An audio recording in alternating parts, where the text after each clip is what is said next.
আগলৈ গুচি আহক, পাছত বহিবলৈ অসুবিধা হ'ব নহয়। আমাৰ ভকত সমস্ত যেনেকৈ বহিছে আপোনালোক তেনেকৈ বহক।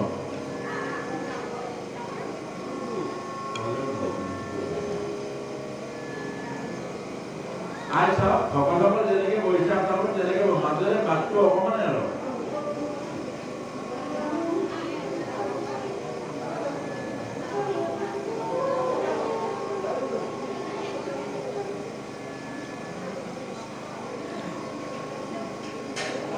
আগলৈ আহক। এই বটলটোৰ ওচৰলৈ আহক, বটলটোৰ ওচৰলৈ তাৰ লাইনত বহক।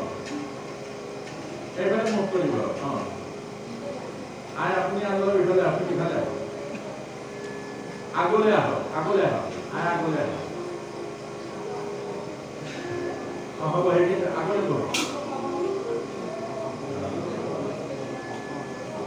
সেইফালে যাওক, বাটটো এৰি দিয়ক, বাটটো এৰি দিয়ক। আৰু অকণমান যাওক। হ'ব, আপুনি গুচি আহক। কোনোবাই যদি বহাই দিয়ক আকৌ।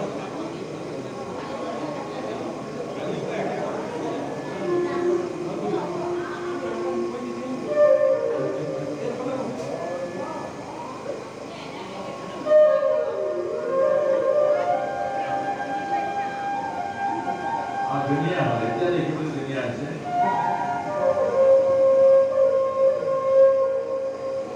সকলো বহি লওক, শান্ত হৈ বহি লওক।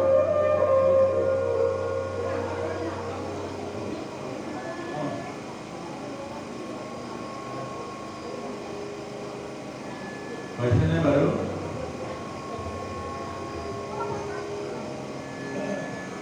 সকলো মেৰুদণ্ড বন্ধ বহক।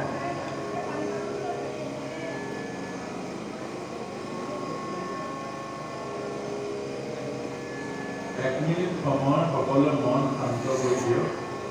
এইফালৰ কথাখিনি শুনিব, বাহিৰলৈ মন নকৰিব। এক মিনিট সময় মন শান্ত কৰি দিয়ক। কাণেৰে কোনেও শুনিব নোৱাৰিব। ভাগৱতৰ অনুষ্ঠান, ভগৱত গীতাৰ জ্ঞান, এইবিলাক জীৱনৰ জ্ঞান। আৰু জীৱনৰ কথা কাণেৰে শুনা নাযায়, মনেৰে শুনিব লাগিব। আৰু মন স্থিৰ হ'ব লাগিব, মন শান্ত হ'ব লাগিব, মন অন্তৰ্মুখী হ'ব লাগিব। আৰু প্ৰতিটো ভগৱত গীতাৰ জ্ঞান আপোনাৰ জীৱনৰ কাৰণে ব্যৱহাৰিক জীৱনত পালন কৰিব লাগিব। তেতিয়াই গীতাৰ জ্ঞানে আমাৰ জীৱনৰ কল্যাণ হ'ব, জীৱনৰ ৰূপান্তৰ হ'ব। আৰু কাণেৰেতো গৰু ছাগলীও শুনে। কাণেৰে শুনা জ্ঞানে আপোনাৰ মোৰ জীৱনত কেতিয়াও প্ৰভাৱ নেপেলায়। হাজাৰ বাৰ গীতা ভাগৱত শুনাৰ পাছতো জীৱনত প্ৰতিফলন নহয়। গতিকে জ্ঞান ল'ব লাগিব শুদ্ধ মন, ভাৱনাযুক্ত মনৰ মাজেৰে। গতিকে এক মিনিট সময় আমি সকলোৱে চকু মুদিম আৰু মন শান্ত কৰিম, মন স্থিৰ কৰিম। যেন 2 ঘণ্টা সময় বাহিৰত নোযোৱাকৈ, লৰচৰ নোহোৱাকৈ আমাৰ কাৰণে আৰু আমাৰ সংসাৰখনৰ কাৰণে, আমাৰ গৃহস্থীখনৰ সুন্দৰ কৰাৰ কাৰণে এই জ্ঞানসমূহ যাতে আমাক ভগৱানে দিয়া জ্ঞানসমূহ আমি লৈ যাব পাৰোঁ জীৱনত প্ৰয়োগ কৰিবৰ কাৰণে। সকলো মেৰুদণ্ড পোনকৈ হ'ব।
এই অঞ্চলৰ প্ৰতিঘৰ গৃহস্থী আশ্ৰমীৰ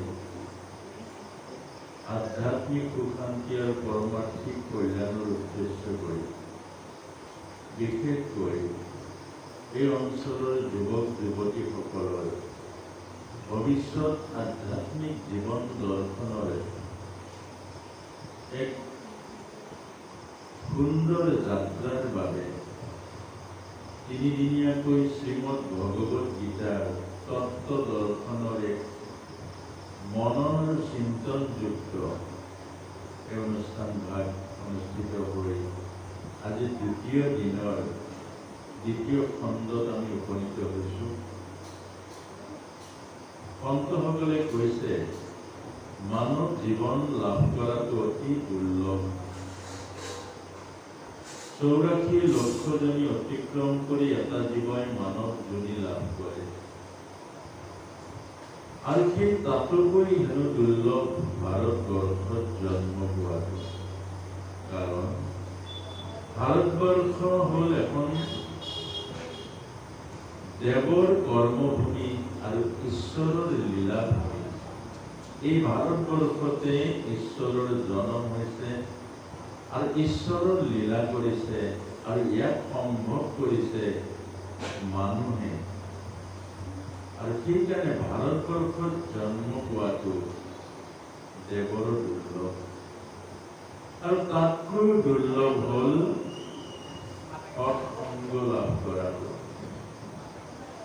সৎসংগ লাভ কৰাটো তাতকৈও দুৰ্লভ।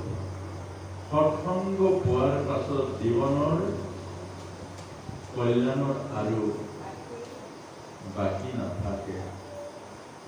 আৰু সেইকাৰণে শ্ৰীমদ ভাগৱতে শ্ৰীমন্ত শংকৰ গুৰুজনাই আমাক বাৰে বাৰে এটা কথাই কৈছে, সৎসংগলৈ যোৱা আৰু জীৱনৰ পৰম সত্যক উপলব্ধি কৰিবৰ কাৰণে, জীৱনৰ সেই পৰম তত্ত্বক বিচাৰি পাবৰ কাৰণে সকলোতকৈ উপযুক্ত স্থান হ'ল সৎসংগ।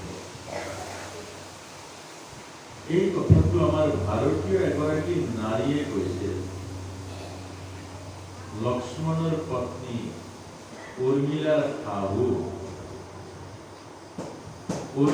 শাহু লক্ষ্মণৰ মাক। আৰু সেই লক্ষ্মণৰ মাকে কৈছিল, যেতিয়া শ্ৰীৰাম বনবাসলৈ যাবলৈ ওলাইছিল, তেতিয়া লক্ষ্মণক মাতি আনি কৈছিল, লক্ষ্মণ, তই যা, তোৰ ইয়াত কোনো কাম নাই, তই যা। এনেকুৱা ৰাজভোগ, ৰাজপাট, ৰাজঐশ্বৰ্য বিভূতিতকৈ কোটি কোটি গুণেই সৎসংগ শ্ৰেষ্ঠ। আৰু সৎসংগই জীৱন পৰিশুদ্ধি কৰে। সৎসংগই জীৱনক মহা জীৱনলৈ উত্তৰণ কৰে। ৰামৰ নিচিনা সৎসংগ লাভ কৰাটো অনেক অনেক জন্মৰ পুৰুষাৰ্থই নহয়, মহাভাগ্য। ৰামৰ নিচিনা এজন সৎসংগ পাইছ, ৰামৰ নিচিনা এজন জীৱনৰ পৰম কল্যাণকাৰী সৎসংগৰ সেৱা কৰাৰ সৌভাগ্য লাভ কৰিছে। তই ৰামৰ লগত সৎসংগ লাভ কৰিছিলে ৰত্নাকৰে। ৰত্নাকৰৰ নিচিনা মহাপাপী, মহাপাতকী ব্ৰহ্মা আৰু নাৰদৰ সৎসংগ এক ক্ষণৰ কাৰণে লাভ কৰাৰ পাছত জীৱন পৰিশুদ্ধি কৰি বাল্মীকিলৈ ৰূপান্তৰ হৈছিল। আৰু সেইকাৰণে কৈছে সৎসংগ। সৎসংগৰ অৰ্থটো কি? সৎসংগৰ অৰ্থ হ'ল য'ত আত্মাৰ আলোচনা হয়, পৰমাত্মাৰ দিব্য লীলা চৰিত্ৰ হয়, সেয়াই সৎসংগ। য'ত দেহৰ আলোচনা হয়, দেহৰ কথা হয়, দেহৰ সান্নিধ্য হয়, সেয়া অসৎসংগ। সৎ মানে হ'ল শাশ্বত, অবিনাশী, আৰু অসৎ মানে হ'ল অশাশ্বত, বিনাশী। বিনাশী দেহৰ সংগই আত্মাক অৱনমিত কৰে, জীৱক বিনাশৰ অৱস্থালৈ লৈ যায়। আৰু সেইকাৰণে কৈছে অবিনাশী সৎসংগই আত্মৰ তত্ত্বলৈ উন্নত কৰে আৰু আত্মাৰ জন্ম নাই, মৃত্যু নাই উপলব্ধি কৰে। ন জয়তেন্দ্ৰিয়তে কদাচিৎ নাম ভূতা ভবিতাবানা ভূয়ঃ আজু নিত্য শাশ্বত পুৰাণয় ন হন্যতে হন্যমানে শৰীৰে। এই পৰম সত্য উপলব্ধি কৰাই। আৰু সেই সৎসংগ পাইছিল সুখদেৱ পৰীক্ষিতে। পৰীক্ষিত মহাৰাজ যেতিয়া শাপগ্ৰস্ত হৈছিল, শাপগ্ৰস্ততাৰ ভয়ত সেই মুক্তিৰ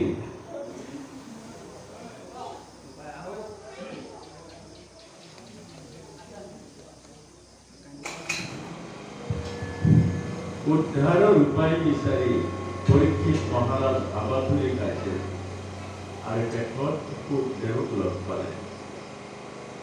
আৰু সুখদেৱৰ সান্নিধ্যত পৰীক্ষিত মহাৰাজে শেষত সমিধান দিলে। সুখদেৱে যেতিয়া সুধিছিল, পৰীক্ষিত এতিয়া কোৱাচোন, শ্ৰীমদ ভাগৱতৰ পৰম তত্ত্ব তোমাৰ শ্ৰৱণ কৰালো আৰু এতিয়া তোমাৰ মনৰ অৱস্থা কোৱা গুৰুদেৱ। এটা তথ্যক নালাগে, কোটি কোটি তথ্যক আহিলেও মোৰ আৰু ভয় নাই, মই অভয় হৈ গ'লো। কাৰণ মই বুজি পালোঁ আত্মা অবিনাশী। মই বুজি পালোঁ জন্ম আৰু মৃত্যু হ'ল সংসাৰৰ চক্ৰ, আৰু মায়াই আমাক সংসাৰৰ চক্ৰত বন্দী কৰিছে, ঘূৰাই লৈ ফুৰিছে, আৰু মই মায়া মুক্ত আত্মতত্ত্ব লাভ কৰিলোঁ। এইকাৰণেই সৎসংগ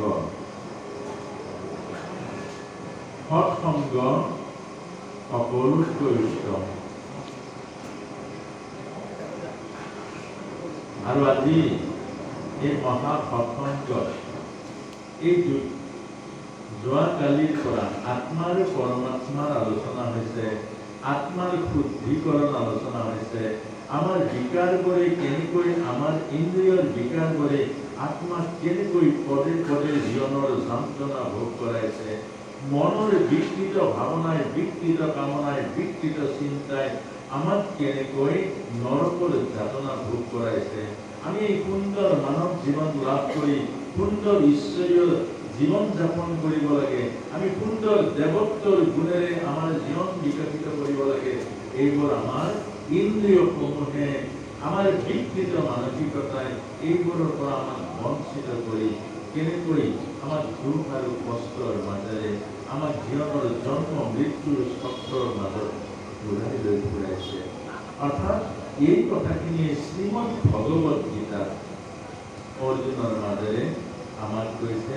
আৰু আমি যোৱাকালিৰ পৰা এইখিনি কথাই বিখ্যাত যোগৰ পৰা ৬ষ্ঠ অধ্যায় ধ্যান যোগ, জীৱনৰ দায়িত্ব, জীৱনৰ কৰ্তব্য, জীৱনৰ লক্ষ্য, জীৱনৰ উদ্দেশ্যৰ মাজেৰে আমাক জ্ঞানসমূহ দান কৰিছে। আৰু এতিয়া আজি আছে ৭ম অধ্যায় জ্ঞান বিজ্ঞান যোগ। জ্ঞান বিজ্ঞান যোগ। জ্ঞান হ'ল নিৰ্গুণ ব্ৰহ্ম, নিৰ্গুণ। বিজ্ঞান হ'ল সগুণ। নিৰ্গুণ ভগৱানকে কৈছে ব্ৰহ্ম, আৰু নিৰ্গুণ ভগৱান যিদৰে সত্য, সগুণ ভগৱানো সেইদৰে সত্য। আৰু সগুণ ভগৱান হ'ল বিজ্ঞান। জ্ঞান দেখা নাপায়, বিজ্ঞান দেখা পায়। নেদেখা আৰু দেখা। আমাৰ ভিতৰত দুটা তত্ত্ব আছে, এটা হ'ল নেদেখা। আত্মা আমি কোনেও দেখা নাপাওঁ, কিন্তু আত্মা সত্য। আত্মাক আমি কোনেও দেখা নাপাওঁ, আত্মাক আমি কোনেও চুব নোৱাৰোঁ, আত্মাক আমি কোনেও মৰম কৰিব নোৱাৰোঁ, আলিংগন কৰিব নোৱাৰোঁ, বিচাৰি নাপাওঁ, কিন্তু আত্মা সত্য। আৰু আমাৰ দেহটো আমি চুব পাৰোঁ, বিচাৰিব পাৰোঁ, মৰম কৰিব পাৰোঁ, আৰু দেহটোও সত্য।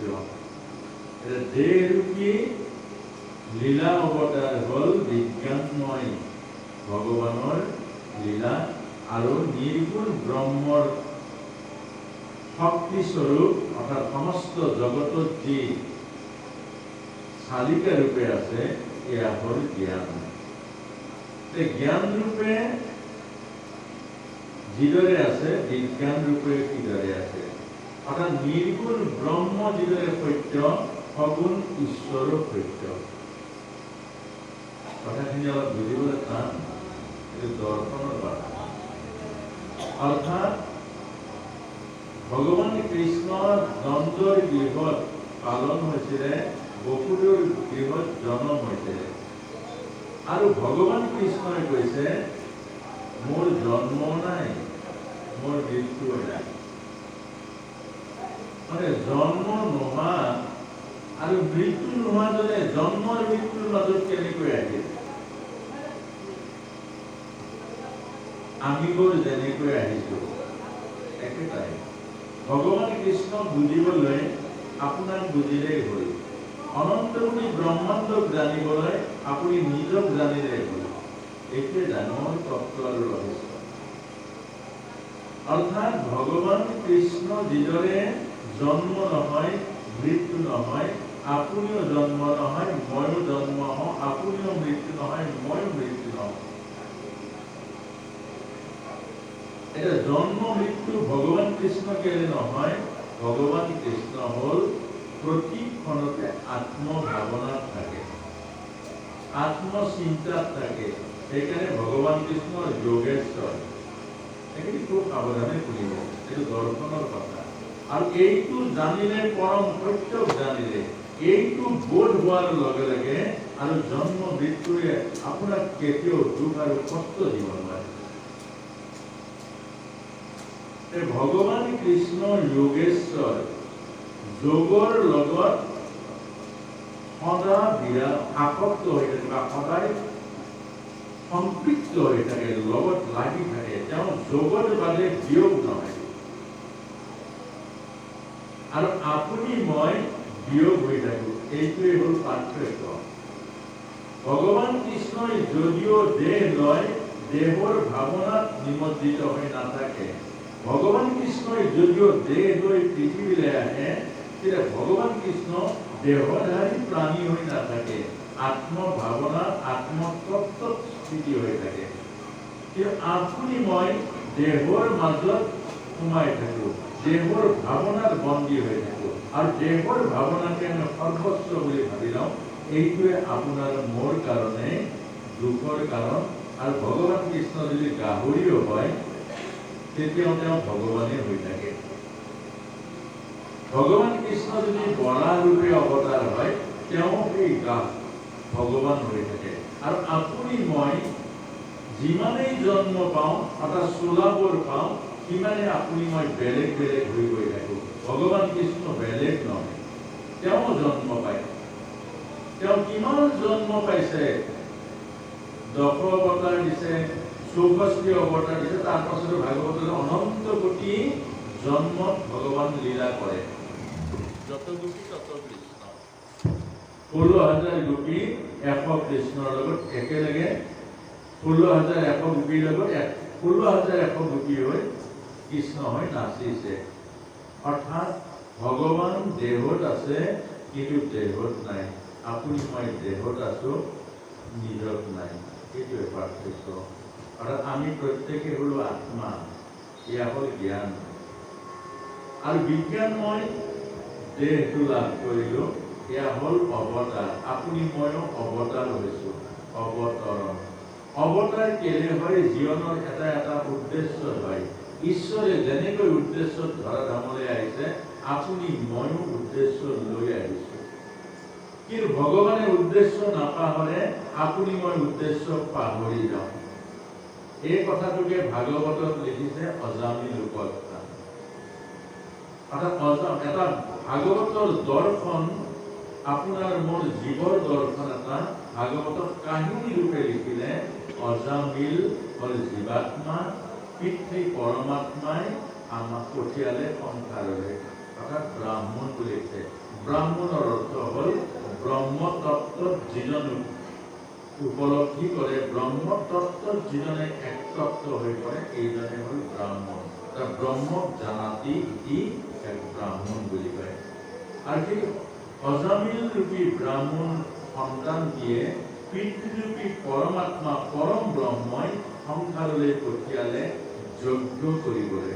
যজ্ঞৰ অৰ্থ হ'ল জগতৰূপী জনাৰ্দনৰ সেৱা য'ত থাকে, এয়াই যজ্ঞ। এই জগতৰূপী জনাৰ্দনৰ সেৱা ভাৱনা য'ত থাকে, ইয়াৰে নাম হ'ল যজ্ঞ। আৰু সেই যজ্ঞৰ কাৰণে অজামিল যেতিয়া আহিলে, আহি লগ পালে এজন শূদ্ৰই এগৰাকী বেশ্যাৰ লগত ৰমণ কৰি আছে। অৰ্থাৎ শূদ্ৰ হ'ল দেহটো আৰু বেশ্যা হ'ল মনটো। জীৱাত্মাই যেতিয়া আহি বেশ্যাৰূপী মন আৰু শূদ্ৰৰূপী দেহৰ ভোগবোৰ দেখে, অৰ্থাৎ লীলাবোৰ দেখে, আৰু এই কামনা বাসনাবোৰ দেখে, জীৱ বন্দী হৈ যায়। সেইকাৰণে জীৱই মাছ মাংস নাখায়, কিন্তু দেহৰ তাৰণাত জীৱই কয় মই মাছ মাংস খাওঁ। এইটোৱে হ'ল মায়া। আৰু সেই অজামিল ৰূপী জীৱাত্মা আহি বন্দী হৈ গ'ল, উদ্দেশ্য পাহৰিলে, কেলে আহিছিলে পাহৰিলে, আৰু পিতৃয়ে কি আজ্ঞা কৰিছিলে সংসাৰলৈ কেলে পঠিয়াইছিলে এইটোও পাহৰিলে। আপুনি মই চকু মুদি এবাৰ ভাবো, আপোনাৰ মোৰ জীৱনৰ এক উদ্দেশ্য আছে, আপোনাৰ মোৰ সংসাৰ যাত্ৰাৰ এক মহৎ কৰ্ম আছে, আৰু সেই সকলো ভগৱানৰ আশীৰ্বাদ লৈ আমি প্ৰত্যেকে সংসাৰলৈ আহিছোঁ। কিন্তু নিজৰ দায়িত্ব আৰু কৰ্তব্য পালন কৰিছে জানো? আৰু সেই অজামিল যেনেকৈ বন্দী হ'ল জীৱন, আপুনি ময়ো বন্দী হৈছোঁ সদৰকাৰী দায়িত্ব আৰু মিছা লোভ লালসা।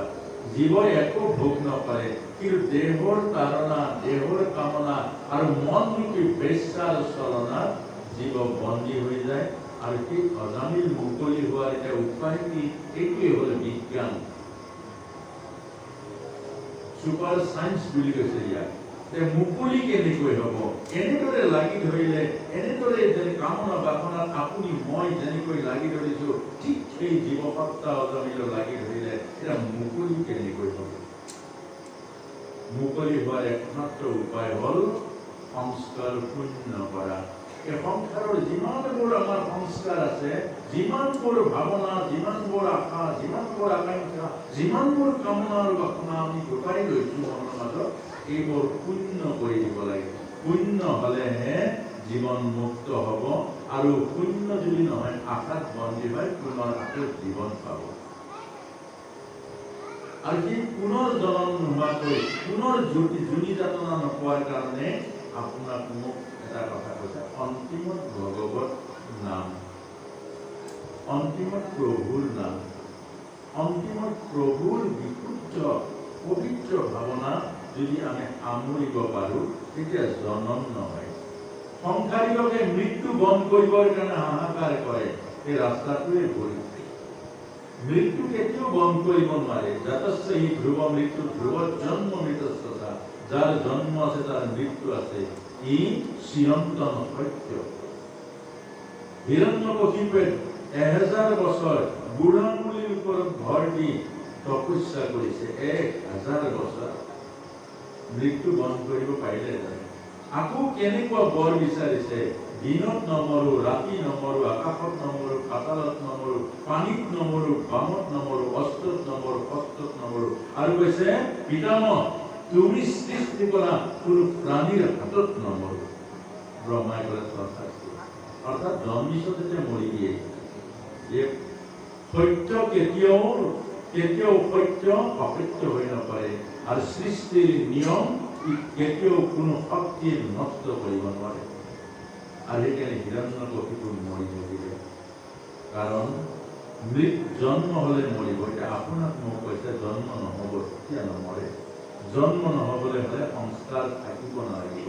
সংস্কাৰ মানে হ'ল আশা বাসনাযুক্ত কৰ্ম কৰিব লাগিব। সেইকাৰণে ভগৱত গীতা কৈছে কৰ্মান্নবাদকাৰস্তে মা ফলেষু কদাচন। কাম কৰা, আশা আকাংক্ষাত বন্দী হৈ নথকা, সমস্ত কাম ঈশ্বৰত ঢালি দিয়া, সমস্ত কাম ঈশ্বৰত অৰ্পণ কৰি দিয়া। কেলে? এই সমস্ত জগত হ'ল ঈশ্বৰময়, এই সমস্ত জগত সৃষ্টি হৈছে ঈশ্বৰে। ঈশা বৈশ্বইদম সৰ্বম য়ৎ কিঞ্চিৎ জগতং জগৎ তেন ত্যক্তেন ভুঞ্জিতা মা বিভা কস্যচিৎ ফলম। হে মানুহ, এই সমস্ত জগতৰ ঐশ্বৰ্য, বিভূতি, শক্তি সকলোবোৰ ঈশ্বৰ। তোমাক মাত্ৰ চলাবলৈ দিছে, চলিবলৈ দিছে। মোৰ কেতিয়াও নকৰিবা, মোৰ কেতিয়াও নকৰিবা। বিশ্ব বিজেতা আলেকজাণ্ডাৰে শেষত গৈ কৈছিলে হাত দুখন মোৰ কফিনত ভৰাই হাত দুখন বাহিৰলৈ উলিয়াই ৰাখিবা, মোক যেতিয়া খবৰ দিয়া। কাৰণ জগতে বুজক, এই বিশ্ব জয়ৰ আশা কৰা আলেকজাণ্ডাৰে খালী হাতে যাবলৈ ওলাইছে। আহোঁতেও খালী, যাওঁতেও খালী। মাজত মোৰ কেতিয়াও কৰি বন্দী নহবা। দায়িত্ব আৰু কৰ্তব্য পালন কৰা আৰু সমস্ত ঈশ্বৰক অৰ্পণ কৰি দিয়া। আৰু এইটোকে কৈছে 7ম অধ্যায় জ্ঞান আৰু বিজ্ঞান যুগত। জ্ঞানৰ দ্বাৰা হ'ল নিৰ্গুণ ব্ৰহ্ম, আত্মতত্ত্ব। আৰু সেই আত্মাক চাব নোৱাৰি, দেখিব নোৱাৰি, আমি চিনিব নোৱাৰিম। এই আত্মাক কেনেকৈ সেৱা কৰিব? এই আত্মা সেৱা কৰিবলৈ হ'লে সন্মুখত কি হৈছে? দেহ কৰিব। দেহৰ মাজেৰে আত্মাক সেৱা কৰিব লাগিব।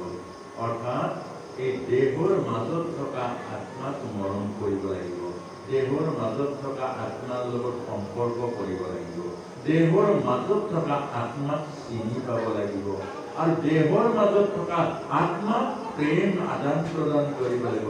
এইবোৰে হ'ল শুদ্ধ, এইবোৰে হ'ল সম্পূৰ্ণ বিকাৰমুক্ত, আৰু এইবোৰ ভাৱনা চিৰস্থায়ী। দেহৰ সম্পৰ্ক, দেহৰ বিচাৰ, এইবোৰ সকলো অস্থায়ী। আৰু সেইকাৰণে এতিয়া ভগৱান কৃষ্ণই আমাক জ্ঞান, বিজ্ঞান অৰ্থাৎ জ্ঞান নিৰ্গুণ ব্ৰহ্ম। নিৰ্গুণ ব্ৰহ্ম কি? অসুখম অৰূপম, যাৰ শব্দ নাই, ৰূপ নাই, ৰং নাই, একো নাই, কিন্তু একো নাই, আৰু এইখনে হ'ল সকলো আছে, আৰু সেয়া হ'ল ব্ৰহ্ম। এতিয়া সেই ব্ৰহ্মক পাবলৈ কেনেকৈ সাধনা কৰিব লাগিব? ব্ৰহ্মক পাবলৈ কেনেকৈ চিন্তা কৰিব লাগিব? এতিয়া কৈছে জাতো বসি নিবৰ্তন্তে অপ্ৰক্ষ মনসা, আৰু মন বুদ্ধিয়ে তাক ঢুকি পাব নোৱাৰে, মন বুদ্ধিয়ে তাক চাব নোৱাৰে, ধৰিব নোৱাৰে। এনেকৈ এক ব্ৰহ্ম তত্ত্ব বস্তু সৰ্বসাধাৰণ মানুহে কেনেকৈ পাব পাৰে? যে আহাৰ মাহৰ গৰমত বালিৰ ওপৰত বগৰী কাঠৰ জুই লগাই তাৰ ওচৰতে বহি প্ৰখৰ সূৰ্যৰ তাপত ধ্যান কৰিব লাগিব, শৰীৰত তাপ অনুভৱ কৰিব নালাগিব, তেতিয়াহে ব্ৰহ্ম আপুনি অনুভৱ কৰিব পাৰিব। এইটো সকলোৰে কাৰণে সম্ভৱ জানো? সম্ভৱ নহয়। সেইকাৰণে ভগৱান কৃষ্ণই আকাশ সগুণ ৰূপে আহিছে সৰ্বসাধাৰণক উদ্ধাৰ কৰিবৰ কাৰণে।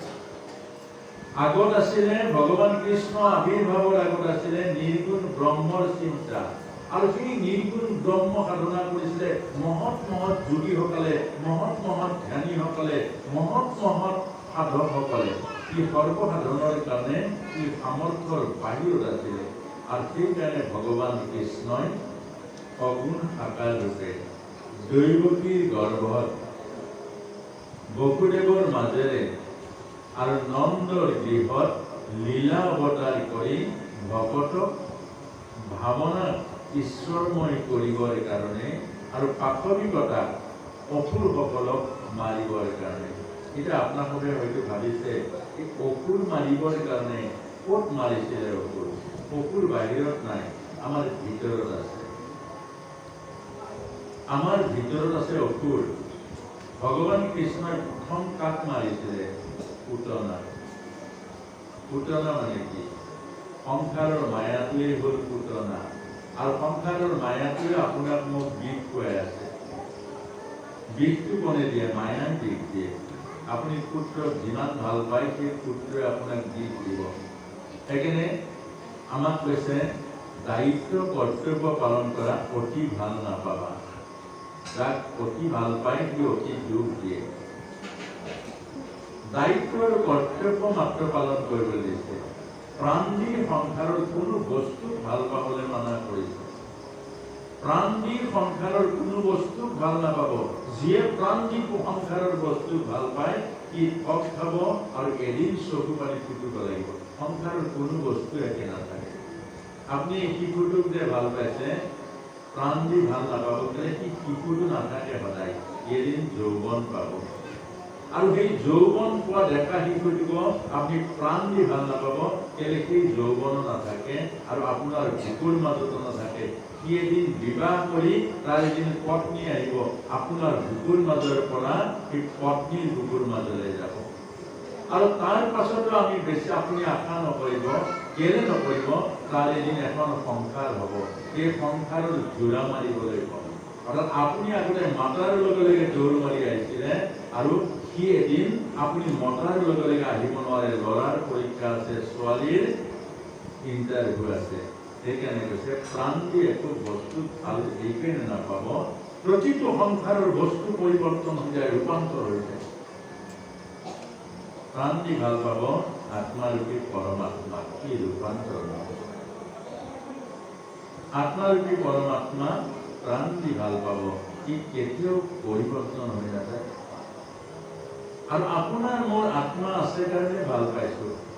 অতি মৰমৰ পুত্ৰজনকো যদি সি প্ৰাণটো ওলাই যায়, আত্মা ওলাই যায়, আপুনি মই ভাল পাম জানো? দৰাচলতে আমি আত্মাকে ভাল পাওঁ, কিন্তু জ্ঞানৰ অভাৱৰ কাৰণে, আমি বিজ্ঞানৰূপী বিশ্লেষণৰ অভাৱৰ কাৰণে আমি ধৰিব নোৱাৰোঁ। আমি দেহক ভাল পাওঁ, কিন্তু দেহক কোনেও ভাল নাপায়।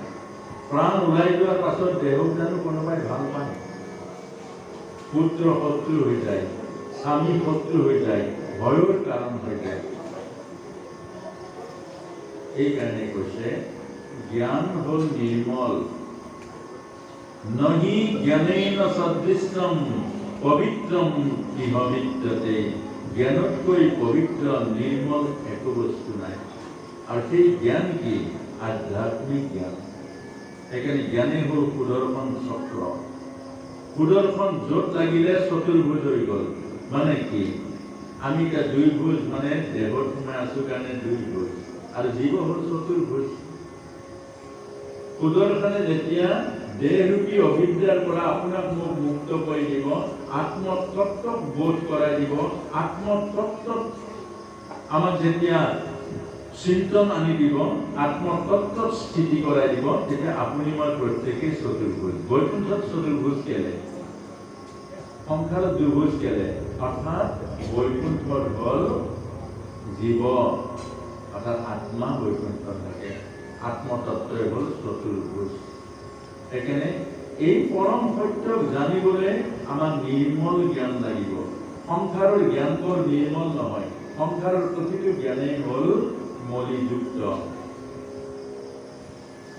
আমাৰ সংসাৰৰ চাব, এতিয়া বৰ্তমানৰ জীৱৰ শিক্ষা যিমানে শিক্ষিত হয়, বিচাৰ বুদ্ধি বৃদ্ধি হয়, হৃদয়খন শুকাই যায়।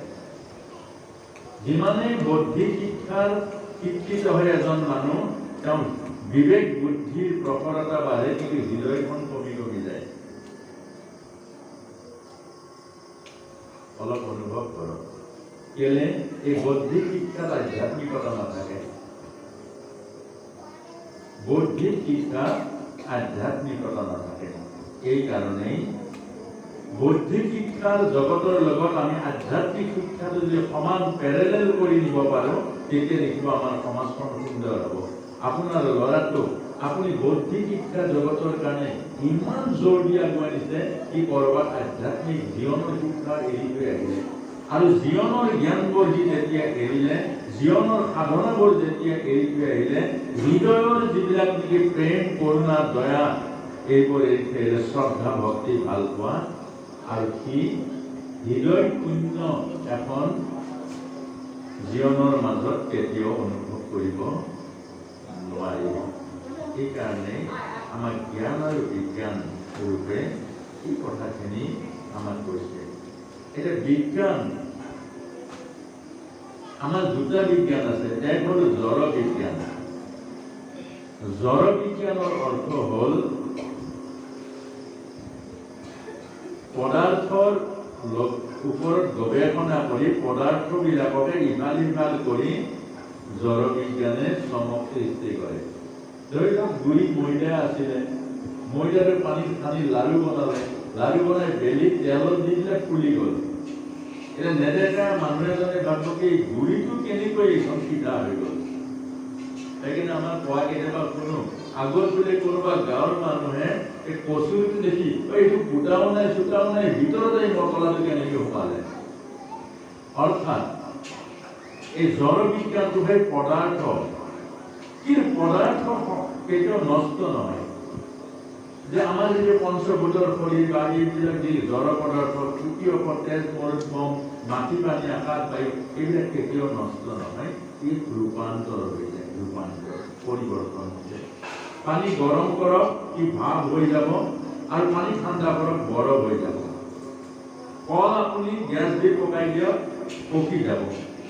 কিন্তু প্ৰকৃতিক পৰিৱৰ্তন কৰিব নোৱাৰে। প্ৰকৃতিৰ নিয়মক যে পকা কল কেঁচা কৰিব নোৱাৰে। এইটোৱে হ'ল আমাৰ বিজ্ঞান। আৰু আধ্যাত্মিক বিজ্ঞান এইটোৱে হ'ল আত্মা আৰু পৰমাত্মাৰ ওপৰত গৱেষণা হৈছে। আৰু সেই আধ্যাত্মিক ছুপাৰ চাইন্স হ'ল শ্ৰীমদ ভগৱত গীতা। আমি এইখন গীতাৰে সকাম খাবলৈ লৈছোঁ। কাৰোবাক চোৱাই দিলে গীতা এটা অধ্যায় পাঠ কৰিবা, 4জন ভকত আহিলে গীতা পাঠ কৰিলে, এনেকৈ কল্যাণ কেনেকৈ হ'ব মই কিন্তু নাজানো। গীতাৰ জ্ঞান ল'লেহে কল্যাণ হ'ব।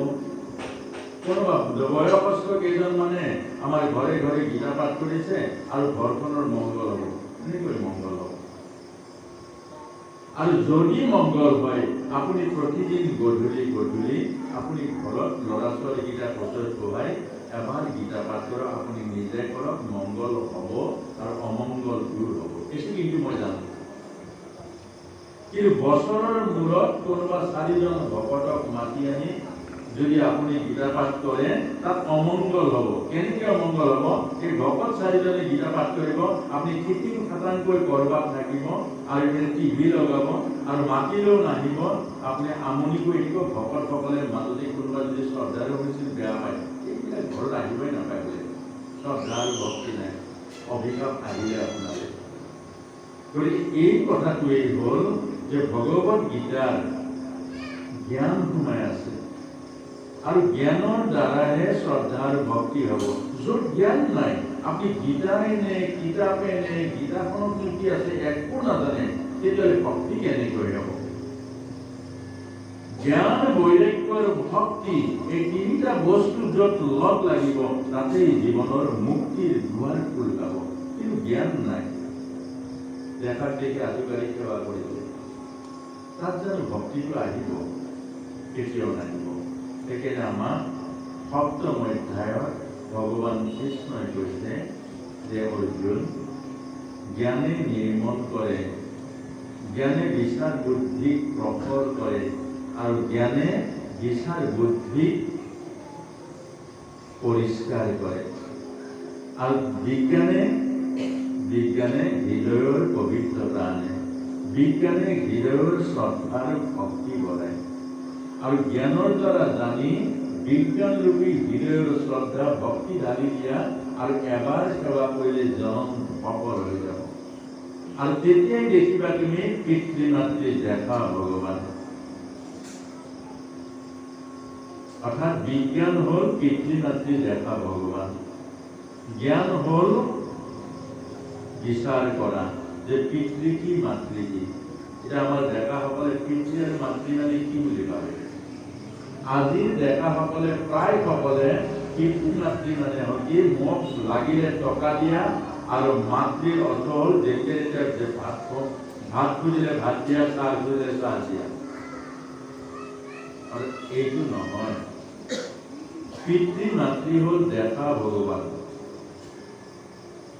ভগৱান কৃষ্ণ জন্ম হৈ প্ৰথম পিতৃ মাতৃক উদ্ধাৰ কৰিছে, কৈছে আৰু জন্ম তোমালোকৰ নাই, এই জন্মই শেষ জন্ম। এতিয়া আমাৰ যদি হৃদয়খন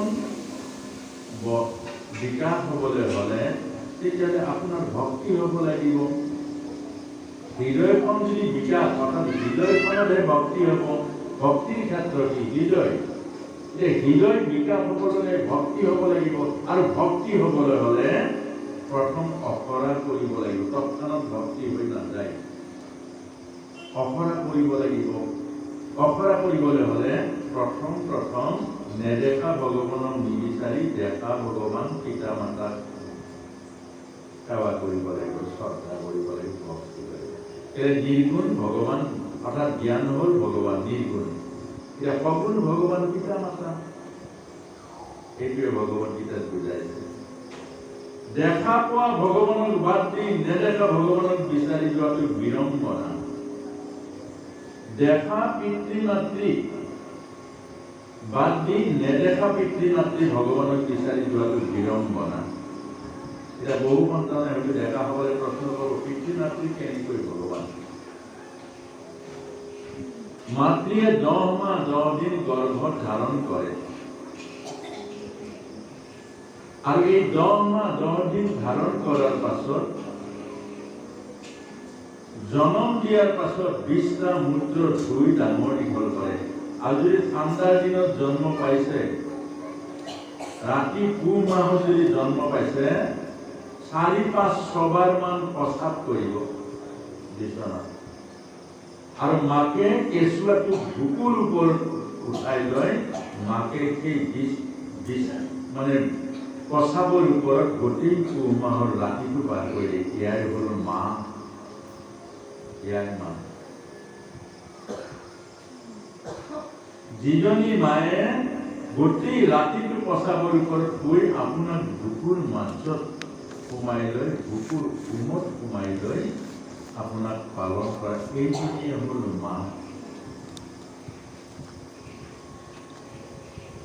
আৰু এইজনী মা ইমান ত্যাগ, যিজনীয়ে বেমাৰ হ'লে ৰাতিটো টোপনি ক্ষতি কৰে, ৰাতিটো শুব নোৱাৰে, কিবা অসুখ যদি হয় একো খাব নোৱাৰে, বাচি খাব লাগিব সন্তানটো যাতে কষ্ট নাপায়।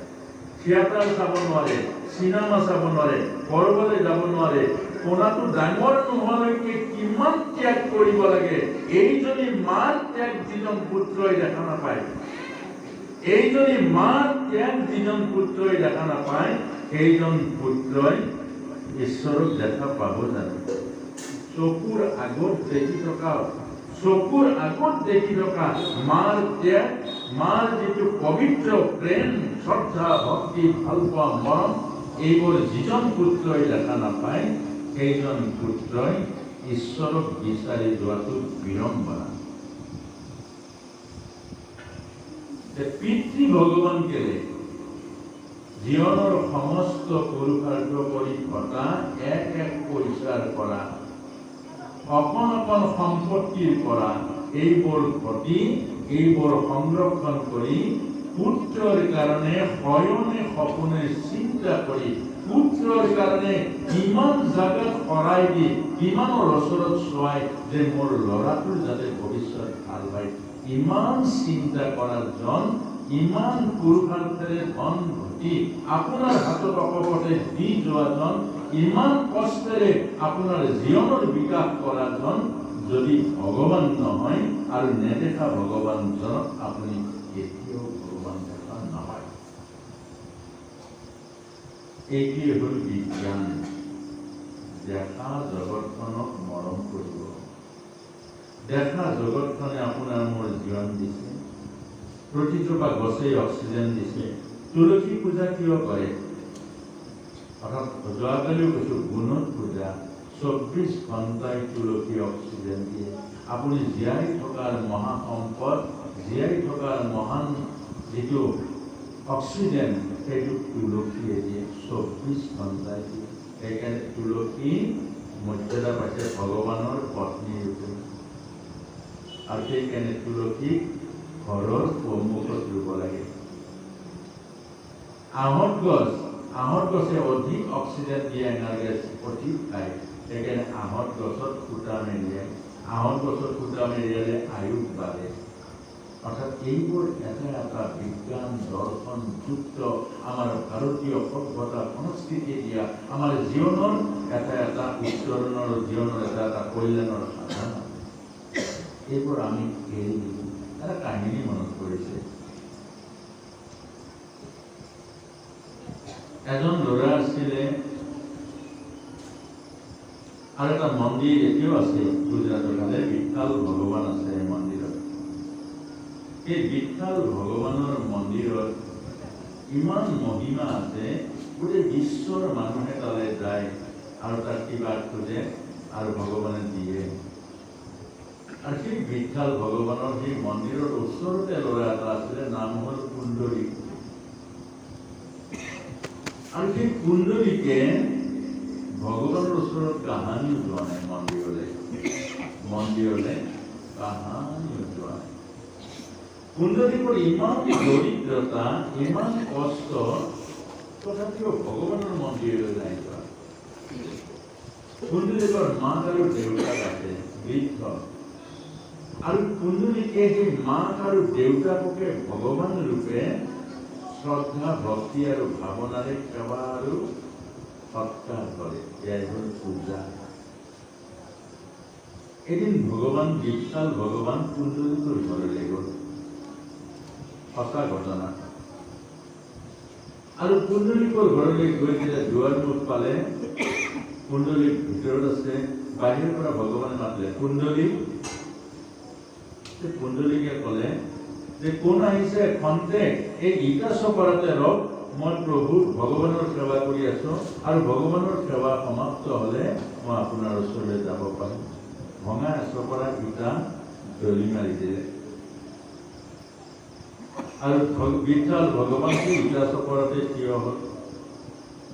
কুণ্ডলীকে পিতৃ মাতৃৰ সেৱা সৎকাৰ কৰিলে, অৰ্থাৎ খোৱা। সেৱাৰ অৰ্থ হ'ল খোৱা বোৱা। আপুনি চৰণত সেৱা কৰিলে খাবলৈ নিদিয়ে, সেইটো সেৱা নহয়। আজ্ঞা যদি পালন নকৰে, সেইটো সেৱা নহয়। আৰু যেতিয়া খোৱা লোৱা কৰিলে মুখ হাত ধোৱা ভালকৈ পৰিচৰ্যা কৰি দেউতাৰ আজ্ঞা ল'লে, দেউতা অৰ্থাৎ মই বাহিৰলৈ মানুহ এজনে মাতিছোঁ, শেষ কৰিলে কাম, তাৰপাছতে বাহিৰলৈ আহিলে।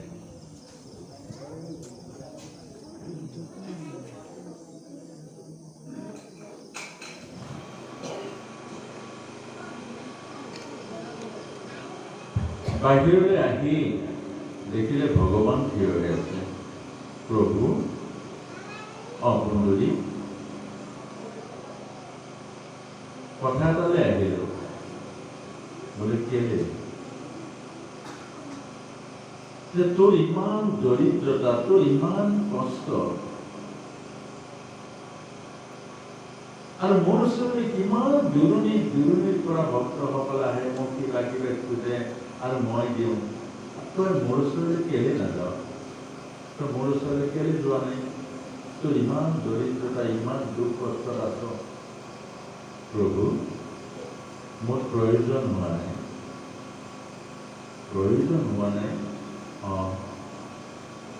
মই পিতৃ মাতৃৰ সেৱাতকৈ কিবা ডাঙৰ সম্পদ আছে বুলি মই নাজানো।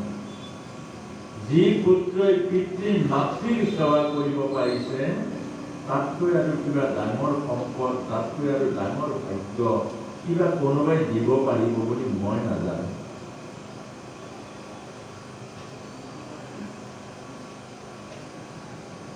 তাৰপাছতে কুণ্ডলীকে এই কথাখিনি কোৱাৰ লগে লগে বিশাল ভগৱানে কৈছে, কুণ্ডলী, বাৰু ঠিক আছে, তথাপিও মই যে আহিছোঁ কিবা এটা ল, নালাগিব, মোক একো নালাগে। মই পিতৃ মাতৃ অৰ্থাৎ ভগৱানৰ সেৱাৰ মহাপ্ৰসাদ পাইছোঁ, সৌভাগ্য পাইছোঁ।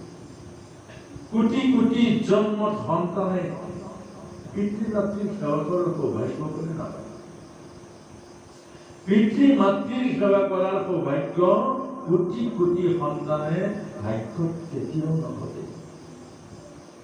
পিতৃ ঋণ, মাতৃ ঋণ পৰিশোধ সংসাৰত কৰাটো ইয়াতকৈ ডাঙৰ দুষ্কাৰ্য আৰু একো নাই।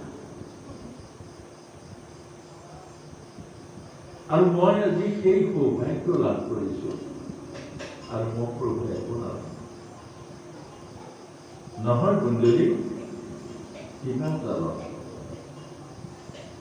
মই যে আহিছো, প্ৰভু যদি দিব খুজিছে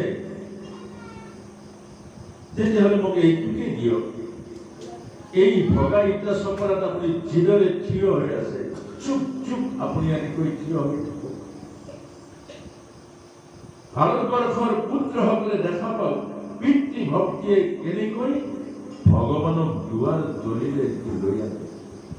পিতৃ মাতৃ ভক্তিতকৈ আৰু ভগৱানৰ ভক্তি বহুত গুণে উচ্চ। আৰু আজি এইবোৰ জ্ঞানৰ অভাৱত আমি সন্তানসকলক কেতিয়াও দুখ নিদিওঁ। আমি গুৱাহাটী ইউনিভাৰ্চিটিত যেতিয়া তাত 11 দিন হস্তেৰে এই কথাখিনি ধৰ্মৰ দৰ্শনৰ কথাখিনি কৈছিলোঁ। প্ৰতিজনী কন্যা, প্ৰতিজন ছাত্ৰই এই কথাখিনি কৈছিল। আমাক কৈছিল যে ছাৰ, আপোনাৰ বাদে আমাৰ গাঁৱৰ সমাজখনে এইবোৰ কথা নাজানে। আমাক মাত্ৰ ধৰ্ম এইটো শিকাইছে, ইয়াৰ হাতে খাবি, তাৰ হাতে নাখাবি, এইটো নাম দি দিলে এইটো বামুণীয়া, এইটো অমুক পন্থা, এইটো তমুক পন্থা, এইটো জাতি উচ্চ, সেইটো জাতি উচ্চ। আমাকতো সেইটোৱে ধৰ্ম শিকাইছে। ধৰ্ম যে জীৱনৰ লগত জড়িত আছে, ধৰ্ম যে জীৱনক উদ্ধাৰ কৰিবৰ কাৰণে, ধৰ্ম যে জীৱনক সুন্দৰ কৰিবৰ কাৰণে, ধৰ্মই যে জীৱনক মহা জীৱনলৈ নিয়াৰ কাৰণে, এই কথাটো আমাক কোনেও শিকোৱা নাই। আৰু আজিৰ দুৰ্ভগীয়া যুৱ প্ৰজন্মই এইবোৰ শিক্ষাৰ পৰা বহুত দূৰত থাকিল। আৰু যাৰ কাৰণে আজি আমি জন্ম দিয়া পিতৃ মাতৃসকলে সিহঁতৰ অনিষ্ট কৰিল। সিহঁতক জন্ম দিলো, জীৱন নিদিলো। সিহঁতক জন্ম দিলো, জীৱন নিদিলো, জীৱিকা দিলো, জীৱনৰ শিক্ষা আমি কেতিয়াও নিদিলো। যাৰ কাৰণে আজি আমাৰ চকুৰ সন্মুখত সিহঁতৰ মৃত্যু আমি চাব লগা হ'ল। কোনোবাই ড্ৰাগছ খাই মৰিছে, কোনোবাই চৰিত্ৰহীন হৈ মৰিছে, কোনোবাই বিপদগামী হৈ মৰিছে। আৰু এইবোৰ দৃশ্য আমি চকুৰ সন্মুখত দেখিও আজি আমি একো কৰিব নোৱাৰা। এইটোৱে আমাৰ সকলোতকৈ দুৰ্ভাগ্য।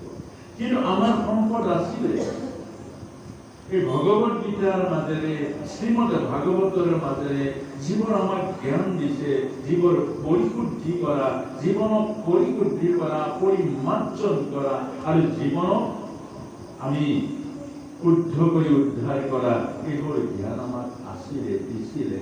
কিন্তু সেইবোৰ আমি য'ত লগাব লাগে, য'ত যেনেকৈ ব্যৱহাৰ কৰিব লাগে, সেইবোৰ নকৰি আমি তাক অপব্যৱহাৰ কৰি আমি আজি থকাৰ পাছতো নাই। আৰু সেইকাৰণে ভগৱান কৃষ্ণ বিজ্ঞানময় ৰূপেৰে আহি, দেখা পোৱা ৰূপেৰে আহি কি জগতত কাম কৰিলে প্ৰশ্ন কৰিলো। প্ৰথম ভগৱান কৃষ্ণই পুতনাক বধ কৰিলে। পুতনা মানে মায়া। আপোনাক মোক বেদান্ত দৰ্শনে অৰ্থাৎ শ্ৰীমদ ভাগৱতৰ কৃষ্ণই আপোনাক মোক শিকাইছে প্ৰথম মায়া মাৰক, তাৰ পাছতে কায়াক বিচাৰি পাব। প্ৰথম মায়া মাৰিব লাগিব, অৰ্থাৎ মায়াৰ কাষত বন্দী হৈ থকা জনে সমাজৰ সেৱা কৰিব নোৱাৰে, আনৰ উপকাৰ কৰিব নোৱাৰে। অপকাৰ কিন্তু কৰিব পাৰিব। ধৃতৰাষ্ট্ৰই নিজৰ ভতিজাখিনিক উপকাৰ কৰিব পাৰিলে জানো? পুত্ৰৰ মায়াত বন্দী হৈ থাকিলে, সংকীৰ্ণতাত বন্দী হৈ থাকিলে, আত্মকেন্দ্ৰিকতাত বন্দী হৈ থাকিলে। যিখন সমাজ আত্মকেন্দ্ৰিকতাত বন্দী হৈ আছে, যিখন সমাজ সংকীৰ্ণতাত বন্দী হৈ আছে, সেইখন সমাজে কাৰোবাৰ উদ্ধাৰ কৰিব নোৱাৰে, কাৰোবাৰ পথ ৰাস্তা দেখুৱাব নোৱাৰে, আনক ভালো পাব নোৱাৰে। আৰু সেইকাৰণে আমাক এইবোৰ জ্ঞান দিছে যে আত্মকেন্দ্ৰিকতা, সংকীৰ্ণতা, এইবিলাকৰ পৰা আমি মুক্ত হ'ব লাগিব। আৰু মুক্ত হৈ এখন বহল হৃদয়। আজি আপোনালোকৰ চাওকচোন, দুটা ভাই ককাই লগ লাগি থাকিব পৰা এখন হৃদয় নাই। এটা পৰিয়াল, যৌথ পৰিয়াল, এটা পৰিয়াল দদাই ভতিজা লগ লাগি থাকিব পৰা এখন হৃদয় নাই। এখন গাঁও লগ লাগি থাকিব পৰা হৃদয় নাই। ক্ৰমাগতভাৱে প্ৰতিখন গাঁৱৰ বুকুৰ মাজত ইমান এটা ফাঁক হৈছে, আৰু তাক লগ লগা এটাই মাত্ৰ উপায় আছিলে, সেইটো হ'ল আধ্যাত্মিক জ্ঞান। আৰু সেই আধ্যাত্মিক জ্ঞানৰ পৰাও আমি আজি বঞ্চিত হৈছোঁ, যাৰ কাৰণে প্ৰতিটো বস্তুৱে, প্ৰতিটো ভাৱনাই আমাৰ বুকুৰ মাজতেই অভিনয় আৰু অহংকাৰে ভৰি পৰিছে। সেইকাৰণে ভগৱান কৃষ্ণই প্ৰথম মায়া মাৰিছে। তাৰ পাছতে দ্বিতীয়তে আছিলে শকত ভঞ্জন, গৰু গাড়ী লুটিয়াই দিলে, অৰ্থাৎ জীৱন গাড়ী লুটিয়াই দিয়ে আধ্যাত্মিক জ্ঞানে। অৰ্থাৎ আমি মৰিবলৈ যোৱা মানুহ পৰীক্ষিত অমৰত্ব দান কৰিলে, পৰীক্ষিত জীৱন মুক্ত মোক্ষ যোগ দিলে। অৰ্থাৎ প্ৰথমটো মৰিবলৈ যোৱা আছিলে, কিন্তু আধ্যাত্মিক জ্ঞান পোৱাৰ পাছত, আধ্যাত্মিক জীৱন লাভ কৰাৰ পাছত পৰীক্ষিত অমৰ হৈ গ'ল। এইটো হ'ল গৰু গাড়ী লুটিয়াই দিয়া। জীৱন গাড়ী লুটিয়াই দিব। কেতিয়া লুটিয়াই দিব? যিদিনা আপুনি আধ্যাত্মিক জীৱন লাভ কৰিব, আধ্যাত্মিক জ্ঞান পাব, আগৰ জীৱনত বিচাৰি নাপাব। বাল্মীকিৰ জীৱনত ৰত্নাকৰ বিচাৰি নাপাব। সেইকাৰণে ভাস্কৰে কৈছে কাকো নিন্দা নকৰিব, সকলোৰে সৌভাগ্য আছে, সকলোৰে ভিতৰত ঈশ্বৰ আছে, সকলোৰে ভিতৰত দৈবিক শক্তি আছে। কোনে জানিছিলে সতী ৰাধিকাই গুৰুজনৰ আজ্ঞাত শান্তি দান বান্ধিব? সতী ৰাধিকা কোনে জানিছিলে? কোনেও জনা নাছিলে। এগৰাকীৰ নাম আছিলে অত্ৰিমুনিৰ পত্নী সুলভা, মহাসতী সুলভা। এজনী সাধাৰণ নাৰী, শাস্ত্ৰ পঢ়া নাই, কোনো দৰ্শন পঢ়া নাই, কোনো গীতা পঢ়া নাই, কোনো ভাগৱত পঢ়া নাই, কিন্তু সেইগৰাকী নাৰীয়ে মাত্ৰ স্বামী সেৱা কৰিছে, আশ্ৰম ধৰ্ম পালন কৰিছে, কাম সিমানে কৰিছে। আৰু সেইগৰাকী মহাসতী ৰূপে স্বৰ্গলৈকে গ'ল তপস্যা। স্বৰ্গলৈকে তপস্যা গ'ল। স্বৰ্গৰ দেৱনাৰীসকলৰ প্ৰতি হিংসা আহিলে আৰু তাৰপিছতে উপত্যু কৰি দুবাৰ পৰীক্ষা কৰিবলৈ পঠিয়ালে ব্ৰহ্মা বিষ্ণু মহেশ্বৰ। আৰু ব্ৰহ্মা বিষ্ণু মহেশ্বৰে পৰীক্ষা কৰিলে আৰু প্ৰতিটো পৰীক্ষাই কঠোৰৰ পৰা কঠোৰ আছিলে। প্ৰথম পৰীক্ষা আছিলে শিলগুটি অলপ বাছি নি হাতত দি কৈছিলে অগ্নি নজ্বলাকৈ এইখিনি বনাই দিয়া আৰু আমি 3জন ব্ৰাহ্মণ আহিছো ভোজন কৰে। আৰু সেইগৰাকীয়ে কেনেকৈ মন্ত্ৰ কি গালে? মন্ত্ৰ, হে অগ্নিদেৱ, মই যদি মন বচন আৰু ভাৱনাৰে স্বামী সেৱা কৰিছো, পতিব্ৰতা ধৰ্ম পালন কৰিছো, আৰু মই যদি আশ্ৰম ধৰ্ম পালন কৰিছো, তুমি এইখিনি মোক অন্ন বনাই দিয়া। অগ্নি বাধ্য হ'ল, সত্যত চব বন্দী হৈ আছে। সতী নাৰীৰ সতীত্বত চব বন্দী হৈ আছে। আৰু লগে লগে অন্ন বনাই দিলে আৰু ব্ৰহ্মা বিষ্ণু মহেশ্বৰে স্বৰ্গত গৈ ক'লে যে দেৱনাৰীসকল তোমালোক বাদ দিয়া, আৰু মৰ্ত্যৰ এগৰাকী নাৰী মহাসতীৰ আসনত বহিছে, আৰু এই মহাসতীৰ তপস্যা তোমালোকে শুনিবই লাগিব। পাছত আকৌ দ্বিতীয়বাৰ পঠিয়ালে, অৰ্থাৎ প্ৰতিহিংসা বৰ মাৰাত্মক, যে নহয় আকৌ এবাৰ পৰীক্ষা কৰিবলৈ যাব লাগে। পিছৰবাৰ আহি ক'লে যে হে দেৱী, আজি তোমালোকৰ ঘৰত, তোমাৰ ঘৰত আজি ভোজন কৰিম আশ্ৰমত, আৰু তুমি আমাক অন্ন দিব লাগিব বিবস্ত্ৰা হৈ, কাপোৰ নোহোৱাকৈ। তেতিয়া অংশীয়া মাতাই কৈছে যে হে দেৱ, মোৰ স্বামী আছে, মোৰ স্বামীৰ আজ্ঞা ল'ব লাগিব। আৰু সেই অত্ৰিমুনিৰ ওচৰত গৈ ক'লে, অত্ৰিমুনিয়ে ক'লে তেওঁলোক আমাৰ পিতা মাতা ব্ৰহ্মা বিষ্ণু মহেশ, জন্ম দিছে, পালন কৰিছে, তেওঁলোক পিতা মাক বাপেকৰ আগত লাজ কৰিব নাপায়। আৰু কাপোৰ খুলিলে মাতা অংশীয়াই লগে লগে ব্ৰহ্মা বিষ্ণু মহেশ কেঁচুৱা হৈ গ'ল। আৰু তাৰ পাছতে অংশীয়া মাতাই উঠাই লৈ স্তনৰ গাখীৰ খুৱাই দিলে। ব্ৰহ্মা বিষ্ণু মহেশ পুত্ৰ হৈ গ'ল। সেইকাৰণে দুৰ্বাসা